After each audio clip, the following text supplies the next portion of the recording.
So tong sabligan ani ato ang beadings no. Gamay lang no.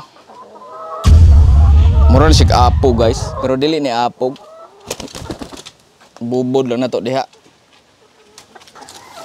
Mao ni akong pang kondisyon pawa nis baho pud siya. No? Usam nis problema goods poultry ang kaning deep litter. Pwede po ninyo gamiton sa nest box, no? Nest box ba? Sabod-sabod lang dira. For example kani pang conditioning. So guys, naabot na ta diri sa Barili, no? Gikan naghatod sa atong RTL dito sa Tuburan, Cebu, no? Nanghapita guys, so daghang sayang salamat sa nagtan-aw sa ato ang adventure, no? Sa atong mga RTL, no? Happy farming niyo tanan, kapitan ninyo. So atong i-check ato ang mga layer machine diri, no? Atong i-condition ang ilahang beadings, no? Itong i-condition gamay kay taod-taod na po na ilang beadings, no? Importante ang beadings na to uga, no? Number 1, uga. Gamit kay niya kaning ingon ani ligid kay dili mahugaw o dili mahugang pagkaon unya kanang di pon mabasa kay dili nila madasmagan. So mao na nitong mga 1-year-old kapin nga mga egg layer machine.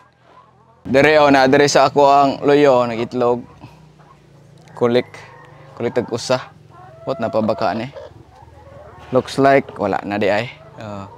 So pakit-on ta mo atong i-condition na ato ang beadings dere, no? Sa ato ang layer machine, no? Dere ay. Dere. Ato ra na sa buhagan ara tay ibutang ana niya. So tong sabligan ani ato ang beadings, no? Gamay lang, no? Mura ni sig apog guys, pero dili ni apog. Bubod lang na to diha.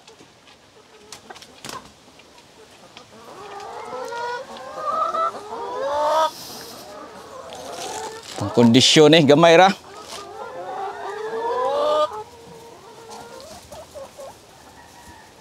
Ana lang.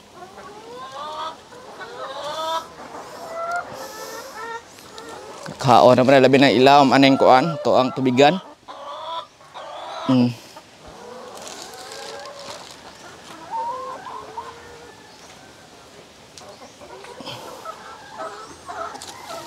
Mao ni akong pang kondisyon pawa nis baho pud siya. No? Usam nis problema goods poultry ang kaning deep litter. Baho. So ato ang i-kondisyon, no?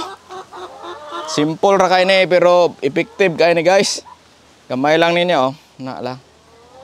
Pwede na niyo i-rake, no? Or ang manok mismo maoy mukatag ana guys, no? Paboran niyo dapat sa may itihan. Nang katag, oh. Gamay ra di kay dire kay ni kaas kani imong 5 kilos. Dugay ra na mahurot.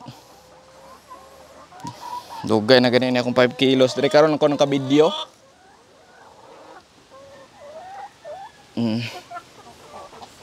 Excuse mga wa man nila ako sa labuhi igod. Command dere ato ta sa kuan na to. Katong gigrow na tong sobra. Napay 30 kapin. Haton na to ugma. Nga lang. Ngunit akong conditioner sa ako ang beadings, no? Na lang. Imura na kuan gud tanan. Ya, duaan na sa mga manok na to, no? Lanang kakaon, no? Happy farming tanan. Ako laning gi-share ninyo ako ang kuan. Mura siya apo, guys, no? Yang style. Mao ni siya akong gigamit, no? With the leaks. Dili ta sponsor ani. Pinalit ni nako. Nakita ni nako siya katong sa mugkakita ba mo atong itik Pinas.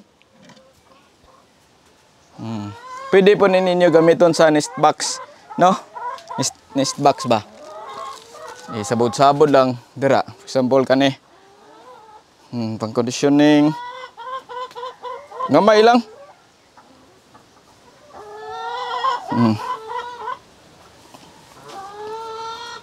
Na lang. Mara na akong ibutang ba. Ningon ana ra siya ba maputi. No, din datos ubos ato tong butangan po didto. So yung nana ra akong ibutang dire no. Pwede ni i-rake po ninyo.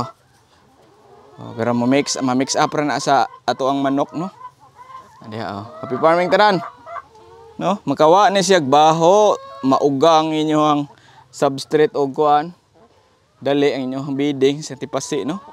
Importante kay ugang inyong bedding para dili maka kuan og bakterya, dili maka unsa ni build up no. So ana lang pwede ra mo magbutang ani application ako 1 month once a month ana ba. No, di kay ra siya kas serve ninyo no. Yung importante top up pod mo, top up po og rice hull sa inyong beddings no. Mo na tong video karon simple, quick og bedding tips pero usa ni sa pinaka-importante kung mag poultry ta no. Ang ato ang litter no.